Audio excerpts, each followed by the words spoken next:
resuming here. Leslie Palti-Guzman joins us right now. David, why don't you bring in Leslie, our fellow at the Center on Global Energy Policy, about the marginal price of gasoline.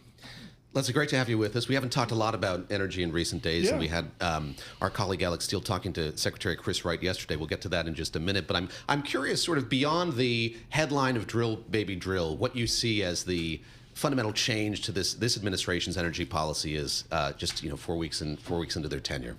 Good morning. Thanks for having me.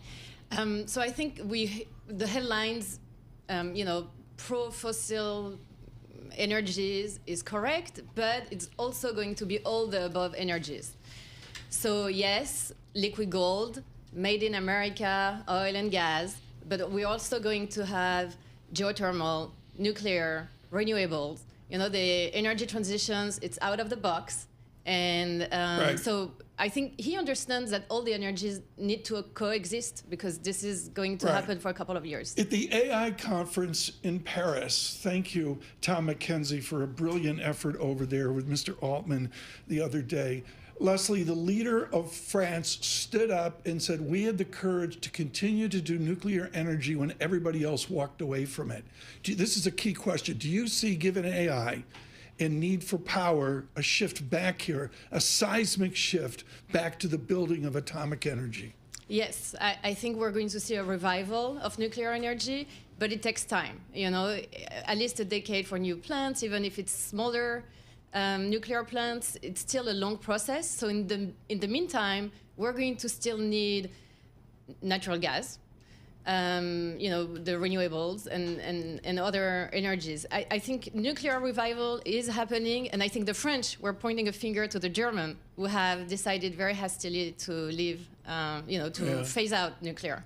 Tom, Leslie came in and asked if she had to put on headphones. I said no. I'm going to ask you to put them on only because our colleague Alex Steele, as I mentioned. It's a well-oiled sorry, I should have thought it. She sat down with Secretary Chris Wright yesterday, and something that they talked about was the prospects for more investment in liquefied natural gas. Here's what he had to say when she asked about that.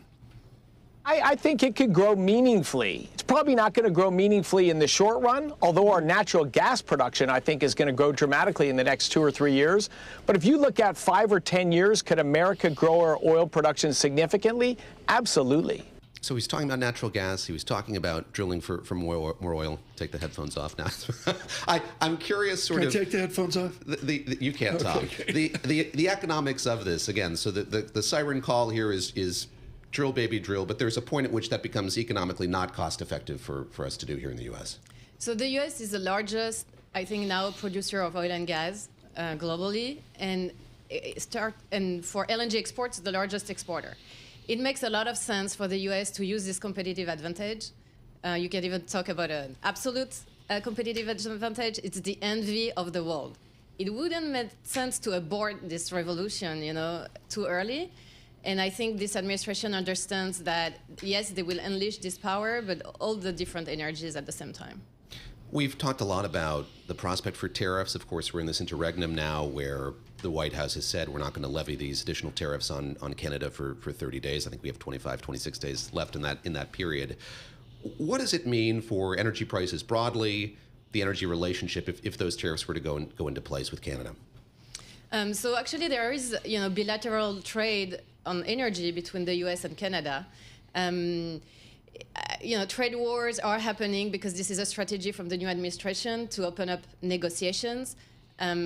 It's an area of unpredictability in this case, but I don't see them lasting. I think it creates a lot of volatility in the short term, but I don't see them lasting. Amid the swirl of headlines about that and Greenland, there are also the headlines about the Panama Canal, and I wonder how vital that is for the energy market, the use of that and sort of, whoever controls it, how important it is to the energy market. Yeah. So actually on the commodity and maritime side of things, I think it makes a lot of sense to put pressure on Panama. Why? Because if you want to export all this liquid gold from the US to Asia, and especially Northeast Asia, this is a shorter route. And Panama has been sitting on the study for more than 6 years. They knew they had to invest more in a new water project to bring more water level for the Panama because there has been drought and other issues. Right. and they have not done anything. But in, I think, early January, they announced that they will invest in this water project. Did you bring this up at Tufts when you were there?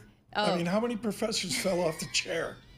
What are you proposing? Well, I only got a minute left. We're going to have you back on this. Are you proposing that we de-Carterize our agreement with Panama? No, but I think a good relationship where Panama is pushing the interests of everybody. They made a lot of money with the auctions and putting, whoever tanker was paying the most first. They had no interest in changing things around because actually they made more money with those auctions than by... You would do away with the bidding of which boat goes through first. Well, I think they need to change around the system and bring more water and make investments where it's needed. Refurbish it. Make it more efficient. They need a new dam project. A new dam project. I remember the uproar over Panama in the 70s with Jimmy Carter. When the deal was signed. Huge uproar, both ways. Yeah, and the whole geopolitical situation, with China, if things happen, you need to move naval and, military boat quick. I think it comes into play. Thank you for being with us, Leslie Palti-Guzman. Thank you. Great to have you here today, Center on Global Energy Policy. Love notes from Panama, no doubt you're going to get there. That's interesting, really, really interesting. David Gura and Tom